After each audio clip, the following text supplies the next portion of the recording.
Here we go. Perfect. All right. Hello, everybody. Welcome back to the first episode back of the Big Hair Big Licks podcast. I'm super excited to be back. I've wanted to come back with this podcast for a while now, and the first guest back, one of my good friends, my former bandmate, my current coworker, my dude, Mr. Jordan Dorge. How are you doing, Jordan? I'm doing good. I didn't know the name of it, and that sounds awesome. I love it. It's got an 80s theme, Big Hair, Big Licks. Yeah, I like that. That's awesome. Right on. Thank you so much. So let's start with kind of what's on everybody's mind. How are you doing? How have you been through this pandemic? I've been good. As you know, we're very fortunate to work from home, and it keeps us a little bit of sane. But mostly been catching up on movies and watching TV shows and stuff like that. Been writing a little bit too, which is good. Been good. The year feels very strange. It's like it's moving slow but fast at the same time. It's very bizarre. Yeah, I've noticed that too. There, it's like it's almost as if the months just. Sorry, something happened with my webcam there. It's almost as if the months just kind of pass by. Yeah, they kind of just pass by, but also it's like it's already October. Oh, no, November next week. It's kind of I'm dating this episode, so I don't know when it will go up, but it's super weird, to think it's November already, and also like it feels like it took forever to get here, but also it's very fast too. It's bizarre. It's very bizarre. Can't explain it. What a weird year, and this podcast is based on music, but of course, like life coincides with music. So if I didn't work with you, which I do, like I know there's Finn, that guy. Got it. Get out of here. What a good boy. He's tormenting the cats. That's awesome.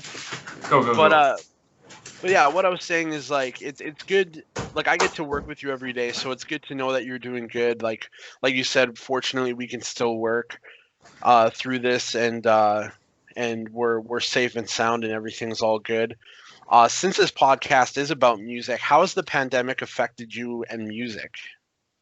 Well, it hasn't really affected very much. I know we took a few months off, and I'm sure maybe you did too when it first happened, because there was a lot of unknowns regarding what was going on, right? So we didn't practice for a few months, and kind of just everything was on lockdown, and rightly so, right? There was way too much unknown about what was happening.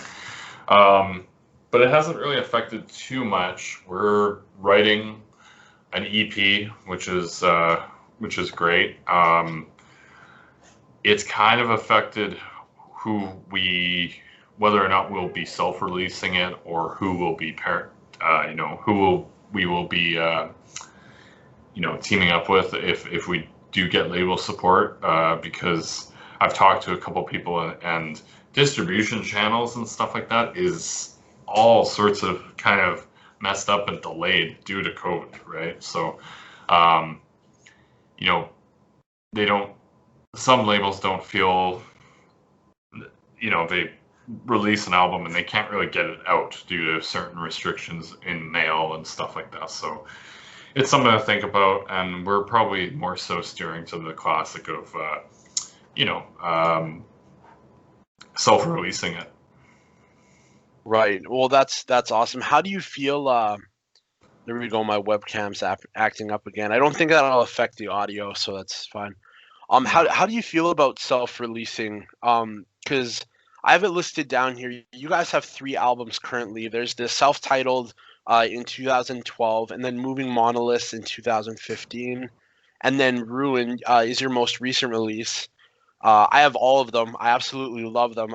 Aside from being your friend, I'm a massive fan. Yeah, no problem. How do you feel about self-releasing and that whole thing? When we first released our album, you know, just to give a little bit of background, it was just going to be a two-piece studio thing, and we just wanted to create something that we never really, Winnipeg hasn't really heard. There's been, not to say that we're the only black metal band or anything like that, but we just wanted to create something, me and Brett. When it gained a little bit of traction, we were like, let's give it a shot at self-releasing everything. So we did the CD. Actually, a little bit of background. The first batch of CDs looked fucking horrible. They looked awful. Like, I ordered, I think it was around 250 or something, 200 or so, just because I wanted to have a limited run. I got them, and the colors were off. I still have them somewhere. I'll have to dig them out one day. But they were just terrible. So I really wanted to,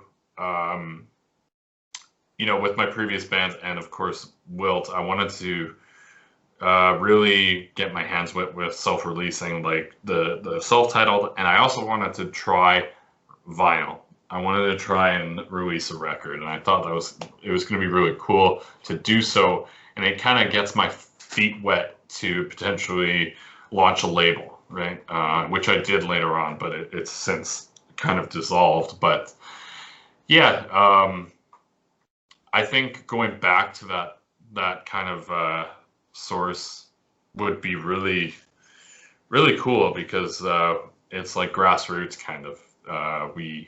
We see how everything, we can control a little bit more on the production side of things, which is really cool. How much limitations, how much customization, stuff like that. And I feel like it'd be really cool to get back to that. For sure. Is that something that you love doing and being a part of? Is the behind the scenes stuff, like not just like, I know a lot of musicians, like they like just playing and then leaving everything else to somebody else or another company or another team. Like, do you love being more hands-on with everything? Yeah, you know, like in my previous job, I was a graphic designer, and graphic designer has always been kind of in the back of my mind, even through school and stuff like that in high school.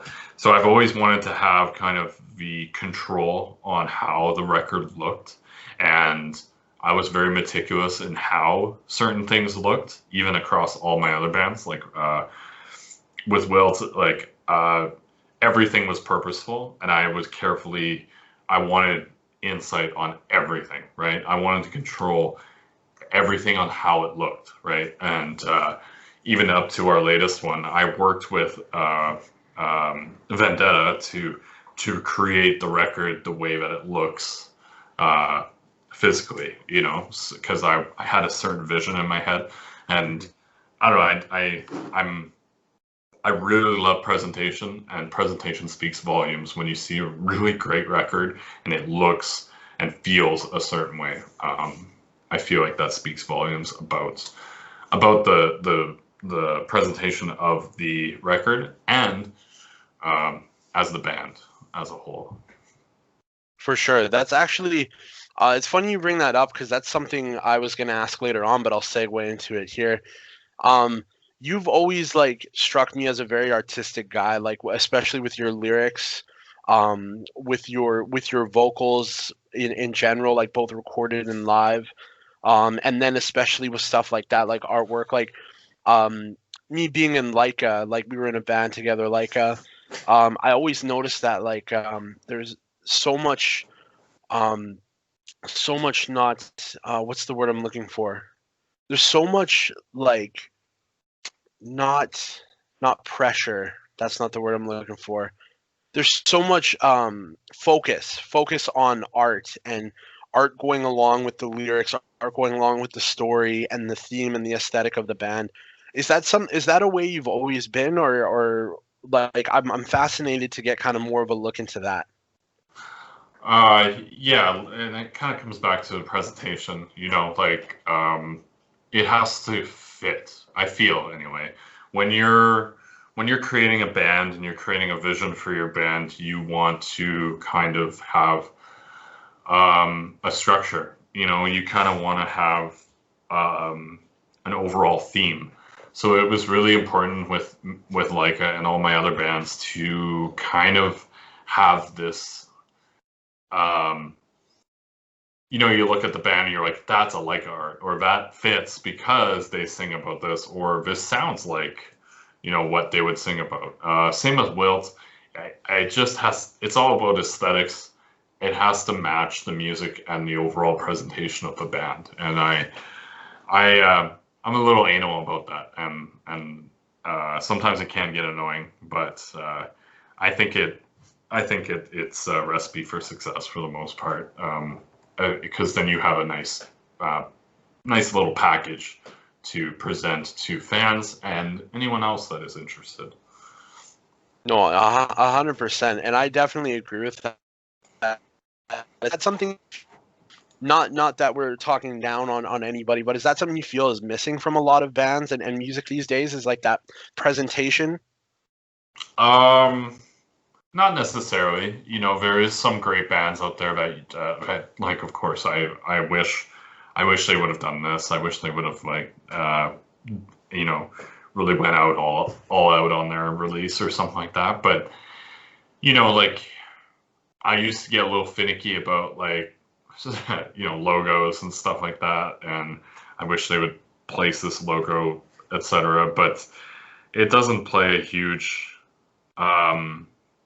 factor in anything. I like when a band has a vision, or a style, or a certain aesthetic. I'm more drawn to that, and that's not to say that I love the roughest put together albums too.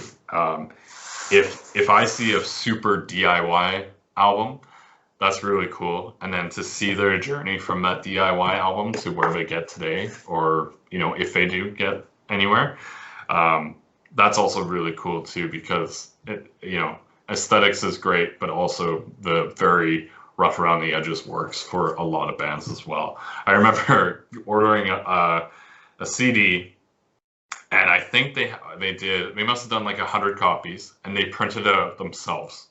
And the staples were not even, and the booklet was all crooked and bent, and it just didn't fit. Nothing worked, and like the CD tray was awful. Everything about it was terrible. But shortly after I ordered that CD, not maybe, I want to say a couple months later, they got label support for reissue of that album. So no way. It's kind of cool to see that, and I wish I had it here, but it's it's downstairs somewhere and buried in boxes. No worries. Yeah, that's sick for sure. Just going back to the lyrics, like, what's your lyric writing process like? And this is going to segue into another question about your vocals and how you started singing and how you kind of developed your vocal style. But let's start with lyrics, because it's very, very poetic. Like, that's one thing I always like. I remember breaking down the lyrics and reading them, and I was like, wow, this is like gorgeous. Like, this is very beautiful. How do you come up with lyrics? Like, is it something that you hear in your head, or do you just write and then take it from there? It's kind of like an intricate kind of process, right?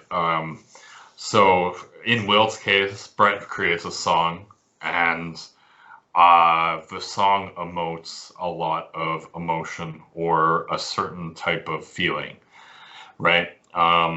For Ruin, in that case, I wanted to challenge myself and try to create some sort of concept album, and I was really inspired by the book The Road by Cormac McCarthy.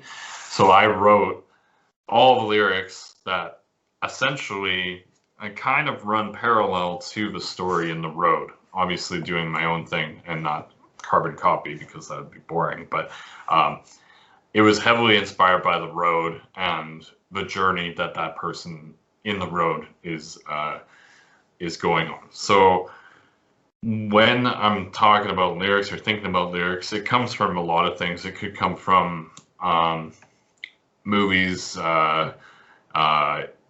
books, a lot of day-to-day life, life can be terrible at times, and sometimes you need to get out some frustration. And as long as it just comes from a genuine place, like everything I write is just anything that's on my mind, and anything that will get you thinking and take you somewhere, and that's my goal. Like that's the overall goal. No, that's wicked. Great insight into how you write lyrics. Now let's go into vocals. It's no, like, from somebody who can't do that vocal style. Like I have my own way of singing. It's very like rock oriented, but then I listen to you and how you do that metal style of vocal, and it just blows me away. I still don't know how you do it and how so many other people do it. How did you learn did you teach yourself how to do that? Yeah, I was it started like pretty early, like in 2006. Like or even 2005, I was in high school, and I always wanted to be in a band. I always wanted to be a vocalist. But in 2005, I was just like a baby, and I didn't have all the resources at my disposal to kind of take it to the next level. I felt like I was always trying. And it was mostly just self-taught. I would try certain things. If it hurt, I would stop, try and fix it. And the best way when you're trying to self-teach yourself is just go and do it. And if it doesn't work, then you reassess from there and make some changes. And I don't know, I think just going out there, and there's no I had no light bulb moment of like where it worked. It just happened, and I don't know. That's where it came from. I just did it. I can't really explain it. No, that's wicked.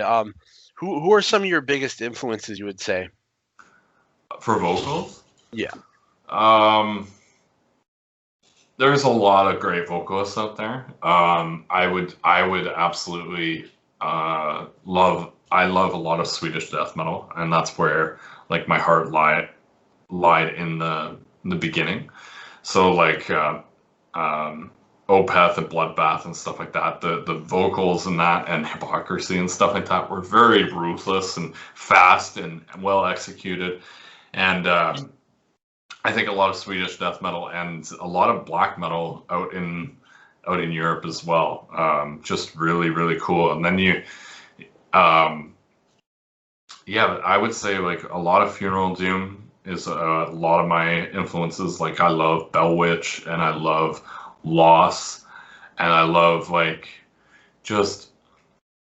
I love to seek out the deepest vocals I could find, right? And the inspiration doesn't really come from one single person. It's just any new creator or any new old discovery that I find that kind of is like, whoa, they're doing a really interesting vocal style. What can I do to try and do that as well? I just find how many bands are out there and how many bands are creating inspiring as a whole. No, that's wicked. Moving on from vocals and lyrics, how would you say your whole style, like vocals, lyrics, and just in the band in general, how would you say you guys have changed throughout the different records? Like from Wilt to Ruin, how would you say you guys have grown? I would say like in the beginning we wanted to be this kind of a black metal band, and now we are moving on to way more sludgier and doomier. So in that sense, I think we used to be atmospheric black metal, and it used to be howling vocals, a lot of pain and stuff like that, and now it's kind of evolving into just a lot more deeper vocals, still having that element those elements from the first record and the second record, but they've evolved into like, I guess, a sludgy, doomy kind of beast, you know? So I would say that's how we've evolved. Yeah. Right on. One of the coolest things I'll never forget, because we both played Noctis back in 2013, I think it was. Yeah, I think you're right. Yeah. Yeah, and I remember going out there, and there was just this massive buzz about Wilt. Like, you guys were, like, people had such a massive, like, love for you guys. And was it Dickens that you guys played? Yeah, we played. I believe we played Dickens. Yeah. Yeah, and I remember looking around, and it was just so cool to me. Like, we were in a totally different province, and people were like just like, your music meant so much to them. How do you feel when somebody tells you how much their music means to you, or your music means to them? You know, no doubt that makes me feel like I've done it. You know, I find myself pretty darn humble. You know, like I don't really. I just do the music, and if people like it, great, right? And it, of course, you know, when you hear stories about, like, you know, your band saved my life, and your band really moves me, and just to go on that too, we actually had when we were out east, there was a guy that was so moved by our music, he actually had to step outside, and he full on puked. And I remember you telling me that. Yeah, he said he doesn't know what came over me. He just decided to vomit. He said it was so sad, but weirdly uplifting at the same time, and it just really, I guess he didn't feel that in the past. Yeah, so anyone that you know responds positively to the music and just, you know, even just listens, I'm just so grateful for that. I'm not you know, I consider myself a very humble person, so you know, it's really cool to hear that, absolutely. And I'm very grateful for everyone that like listens to music or sees us in the show and comes up to me and says, hey, that was amazing, that was the best set I've seen in my life, blah blah blah, right? You can even say it's a shitty set. I'm okay with that. At least you came out and gave us a shot, right? I'm just grateful for anyone who just gives us the minute. No, that's awesome. I remember a couple months ago coming to watch you guys at the Park Theater, when we could still do shows, and just being blown away. Like everybody, like even Steve and Brando were saying, like, we were just blown away because the last time I saw you guys, you're always amazing, but this time it was just like another level. It was pretty incredible. So I just wanted to give you props there, because it seems like with every album and with every show, you guys just become more and more incredible, and you just become this beast that I think one day we're gonna look back on and just be blown away, because the music's so impactful. Like, you know what I mean?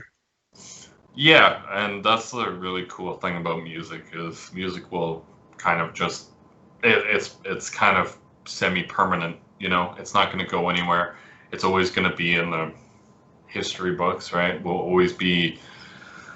It's out there, right? The physical copies are out there. The records are out there. They'll always be playing. They'll, you know, provided they don't get destroyed or whatever. But there's always going to be a way to listen to Wilt or your band, for instance, right?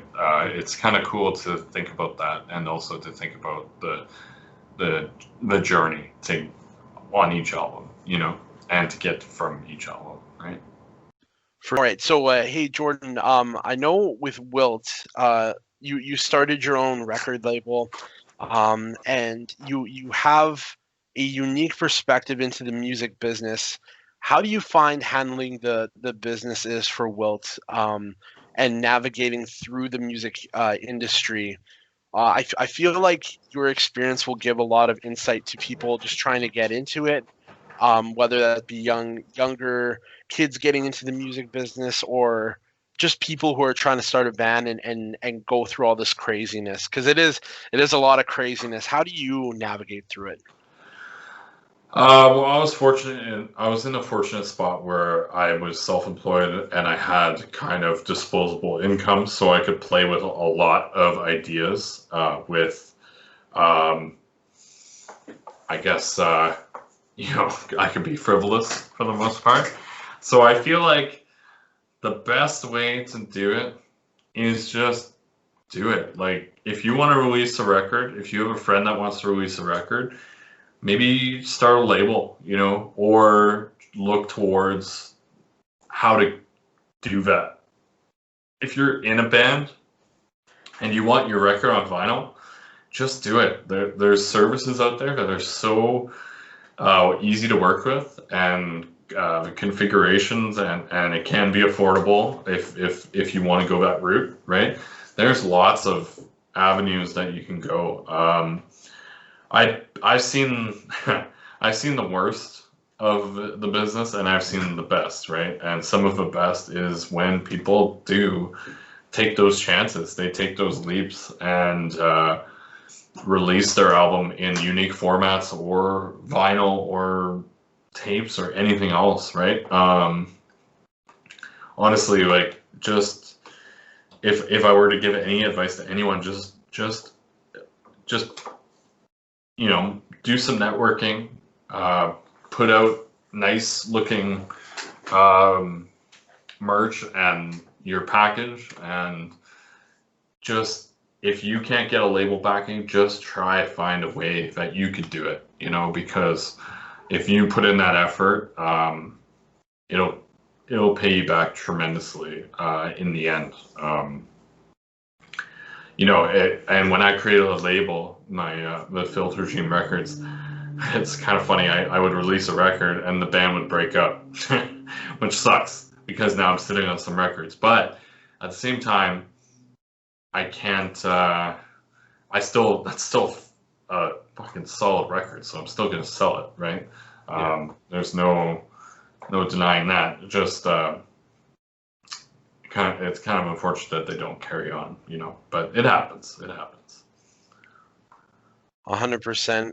How do you feel? So this is and I feel like a ton of people quit because of this very thing. How do you handle rejection in the music industry? Like when you apply for a festival and somebody says no, or like just that rejection in general, because you have always struck me as a very strong person. Like somebody telling you no, or somebody saying like, hey, I don't really want to collaborate on this with your band, that's not going to affect you. You're going to keep going and keep doing what you got to do. But how do you deal with it? I essentially deal with it. I just am persistent. When we were trying to get on Noctis, I've been trying to get on Noctis 2 years prior to that.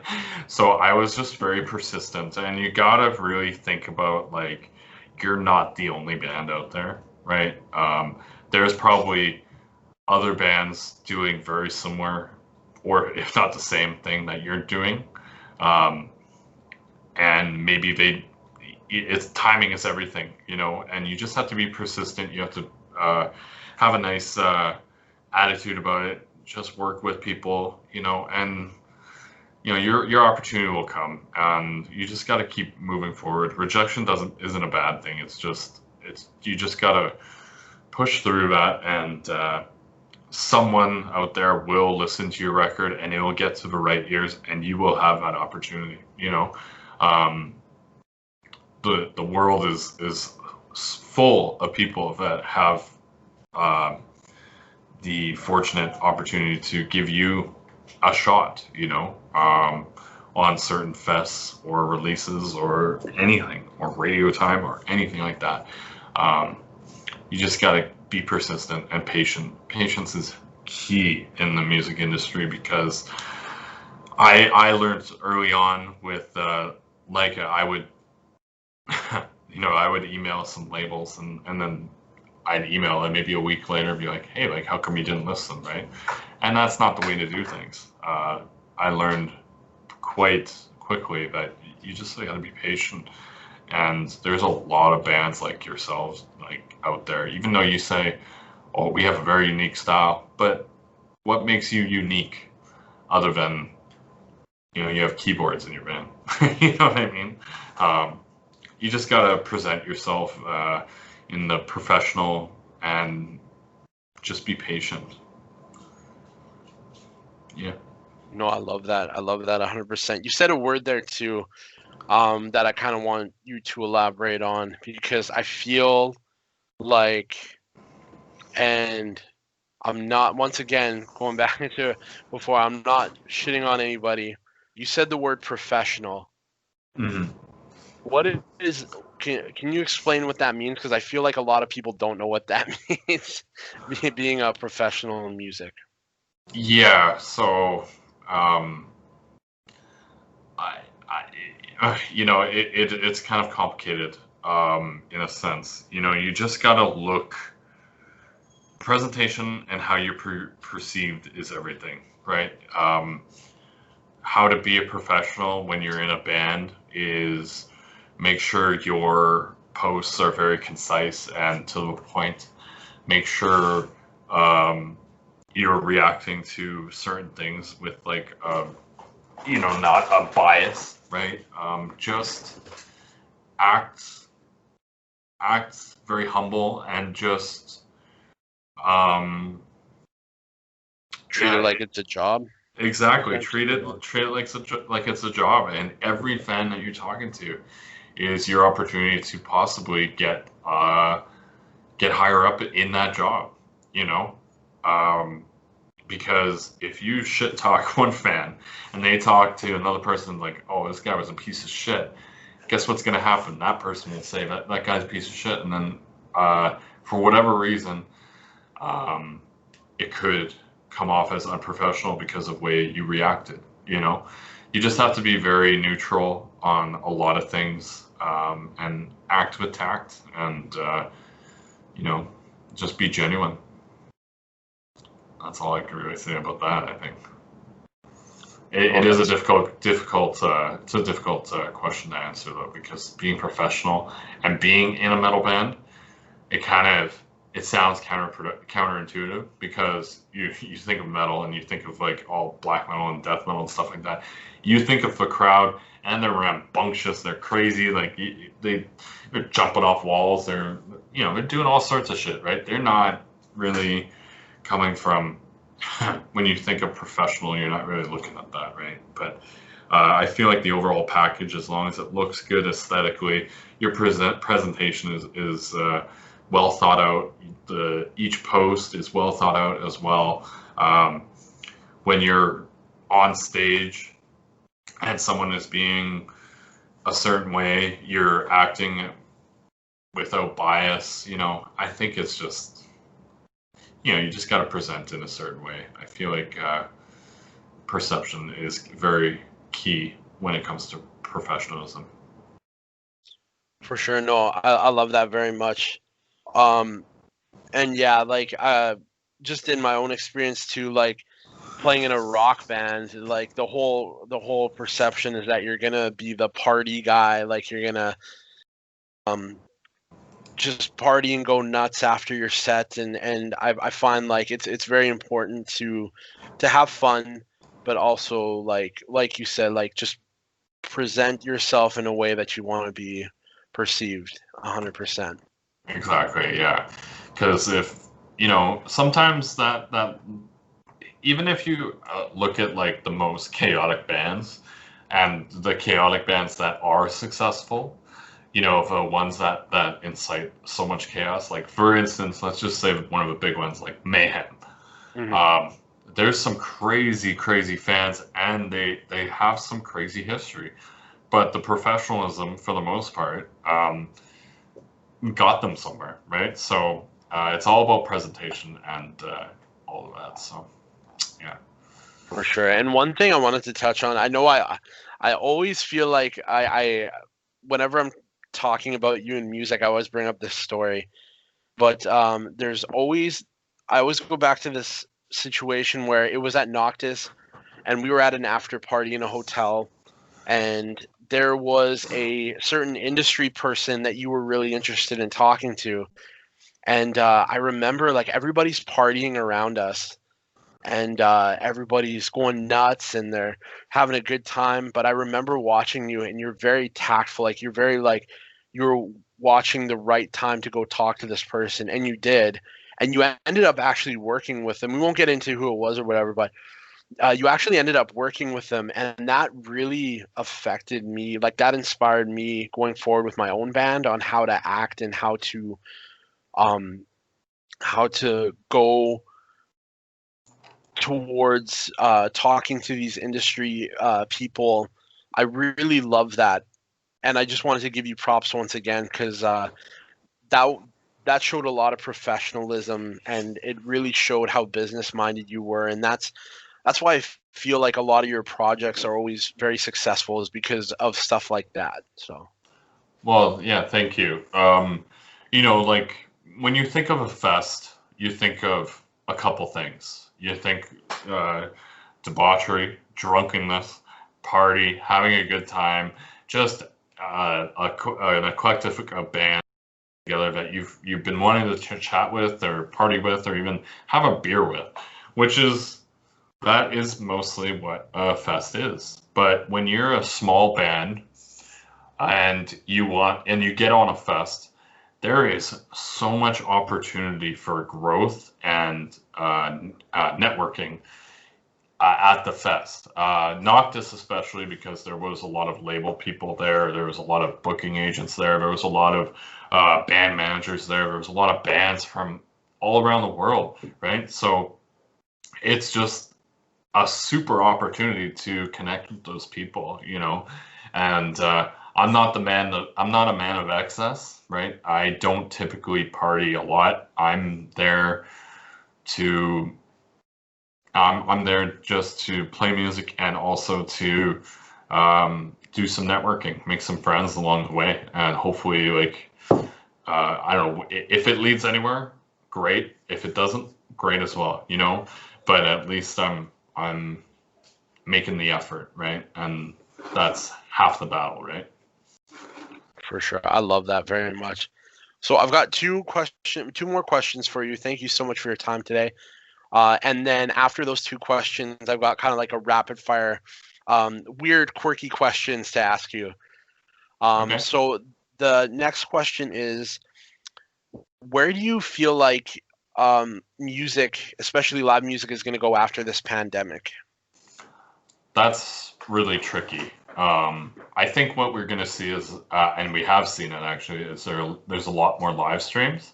Like I believe it's not solely this, but Lamb of God, they did like an anniversary show, and it was all online, which is fantastic, right?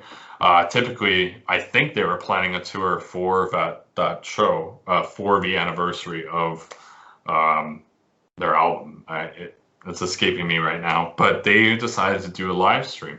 So I think we're going to see a lot more live stream events. Maybe technology will help with that as well. I'd love to see a 360 cam live show, which would be super cool. I don't know if that's possible, but that would be super cool too.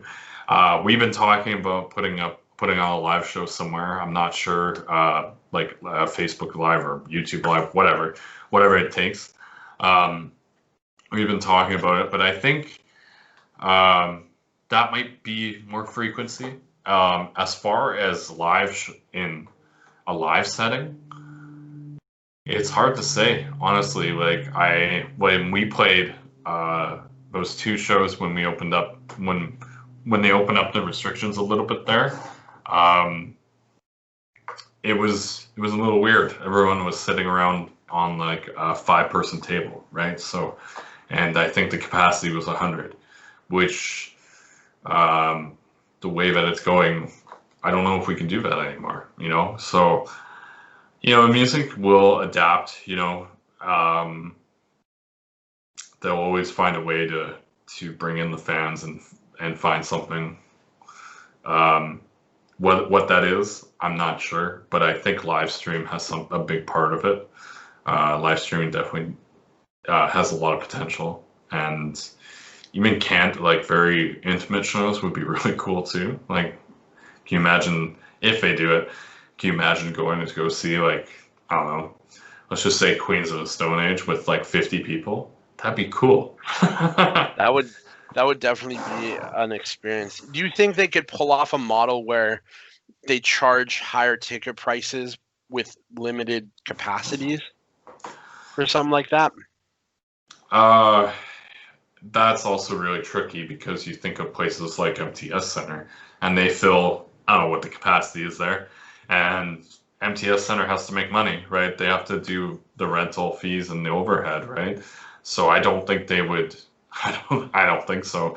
I don't think they would be able to do 50 people or 100 people or whatever it takes, and charge whatever it costs to do the overhead. They'd have to book a lot of shows.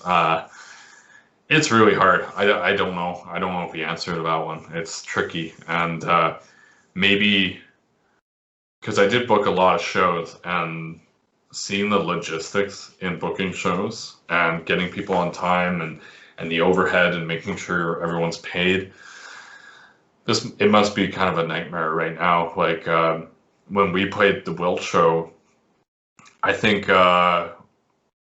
don't think one of them was our show. We paid all the bands, and the other one went to charity. So we weren't expecting anything, but like, I can't imagine thinking about the payouts logistically when everything going on.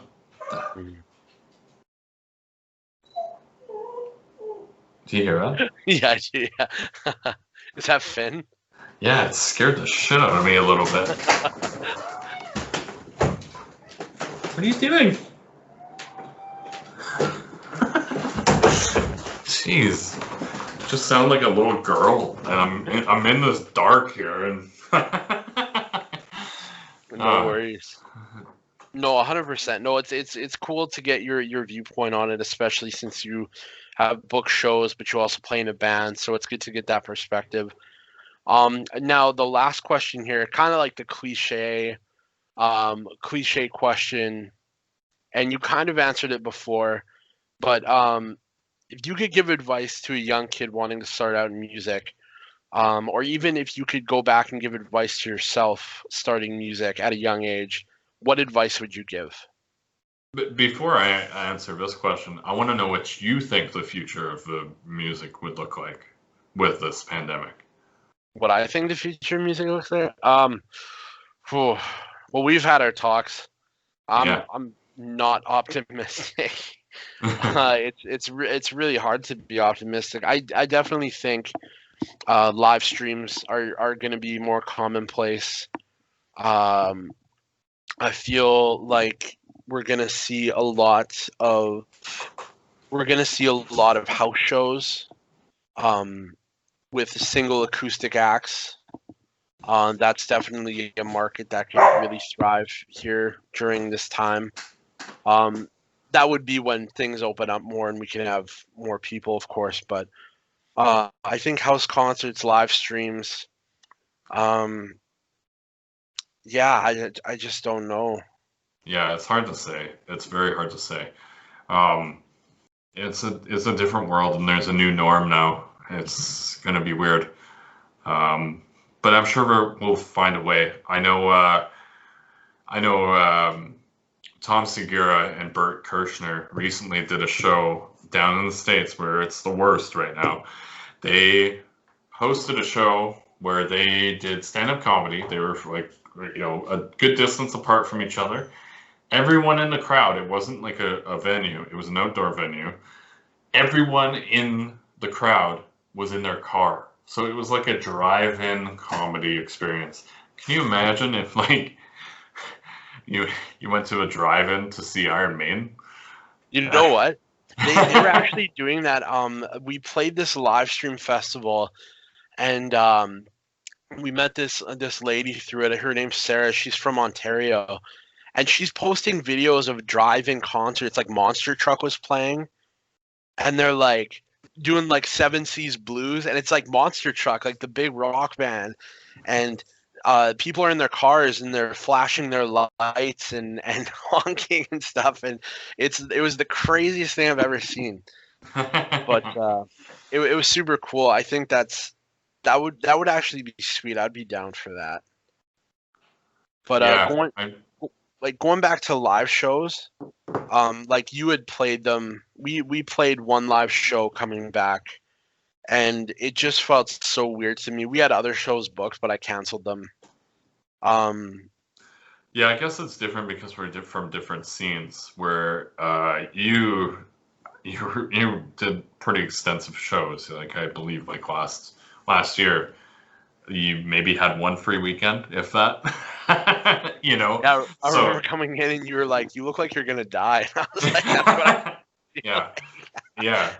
So I think honestly, in your scene, it's going to be hard to recoup from that. Rock is very accessible and it does have draw, right? Whereas metal, we can get away with, like Wilt, and we can get away with playing like 1 or 2 shows a year, right? So with the safety parameters, excluding tours, of course, with the safety in mind, I think we could get away with it for the most part, but I don't know what those types of shows would look like moving forward. It's very tricky. I see lots of bands announce European tours for 2021, and I'd be really, really curious to see what they look like, right? Yeah. How different they are, because everything's going to be different, right? So I'm kind of curious what that would look like. I don't know. I'm gonna have to ask some of my friends some of my friends are doing it, so we'll have to see. Yeah, that'll be interesting. I know, like, I'm trying out for Sanctuary right now, and they've got a European tour scheduled for next year.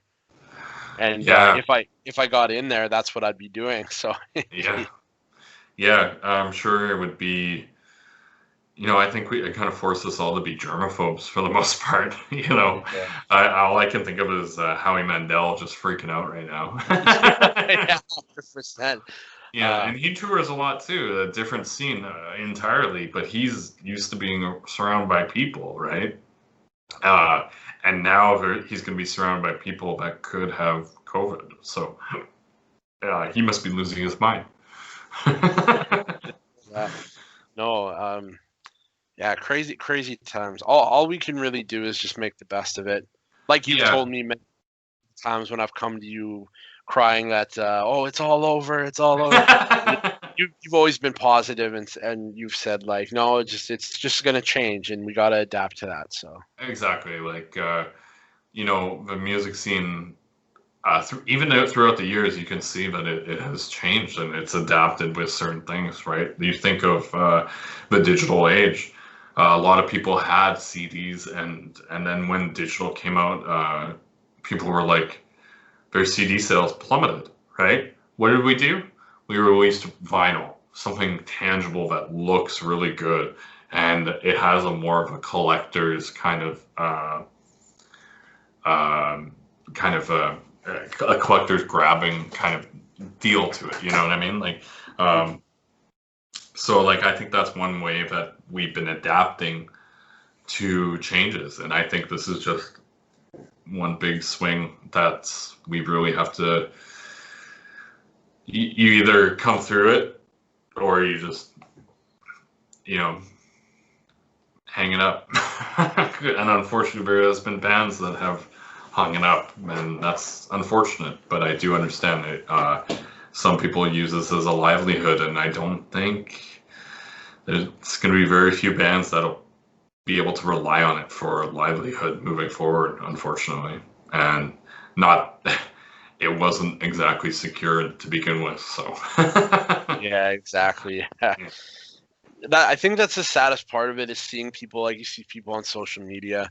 I think I'm gonna quit music. There's no point going forward. And super, super tough. But let's end on a positive note here.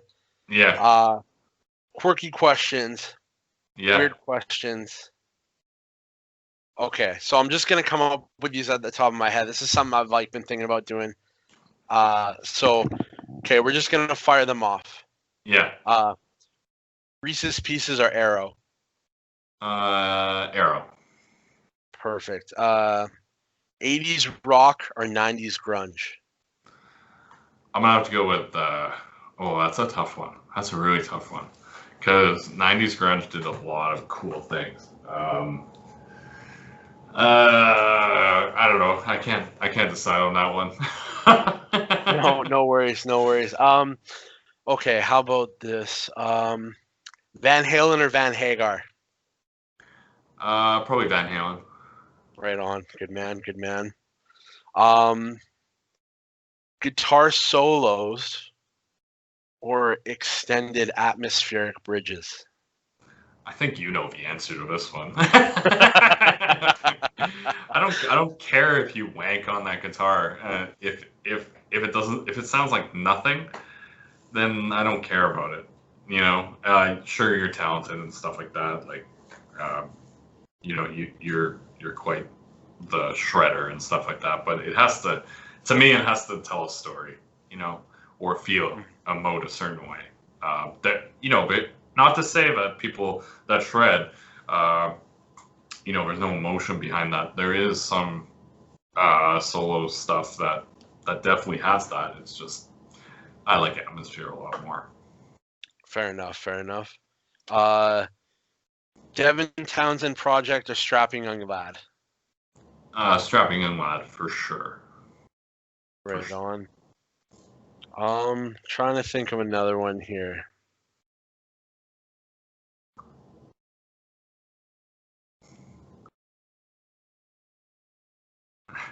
I'm trying to think here. Butter or margarine? Butter or margarine? Coconut oil. Oh, good one. Very nice. Healthy alternative. I like that. Okay, here's one. Qdoba or Burrito Splendido?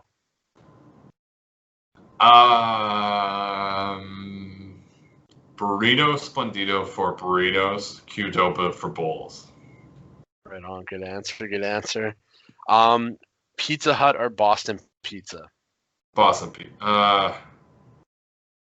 Pizza for sure. I feel like Pizza Hut has degraded quite a bit. Fair enough. Right on. So that's I'm just introducing that kind of to these podcasts. So thank you for doing that first time for me, Jordan. Yeah, no problem. Awesome. Well, so you guys, just to wrap it up, you guys are currently working on a new EP. When can we expect that to kind of show? We're currently writing it. We've been jamming it. The song, there's one song and it's 12 minutes long. And then we're kind of playing with the idea because what we're going to do is we're going to press it on a 12-inch, and 12-inch capabilities has 12 to 15 minutes per side. Sometimes you can go 20, but we want to do one song one side or two songs the other side or one song. We were thinking about maybe revisiting one of our old ones in a new tuning and maybe making it longer or doing something kind of cool like that, or doing a really cool cover, which we've never really done before. So I'm more inclined to do that. And once we just kind of nail, I haven't written the lyrics yet, so I got to write that. I started a little bit, but I got to get my footing a little bit more.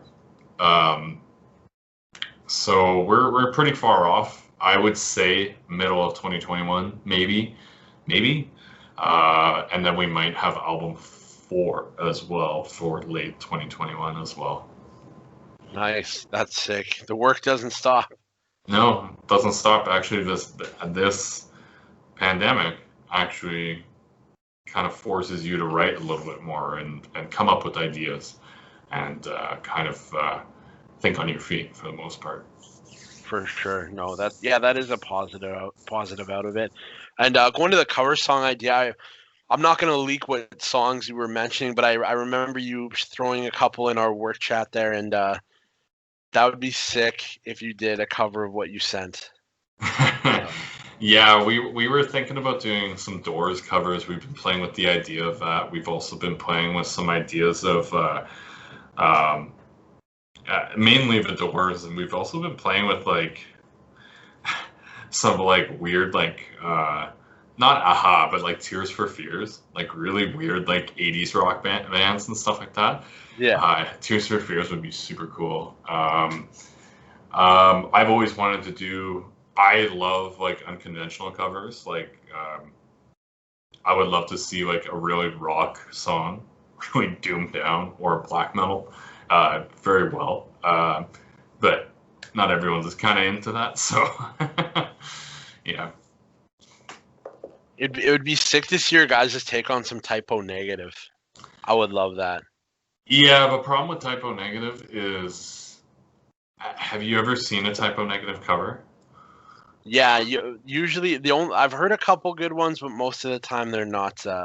Yeah, so like, I feel like we're the family in Poltergeist. You know, you build a house on a graveyard, you move the tombstones, but you don't remove the bodies.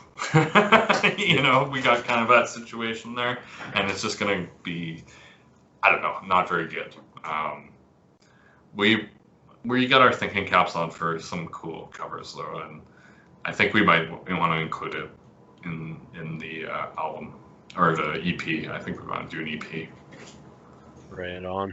Mm-hmm. Awesome. Well, thank you so much. This is the first episode back, so I apologize if it was kind of rough. I know we had some technical difficulties, but thank you so much for your time tonight, Jordan, and I wish you all the best. If people want to find Wilt or any projects that you're working on, where can they find you?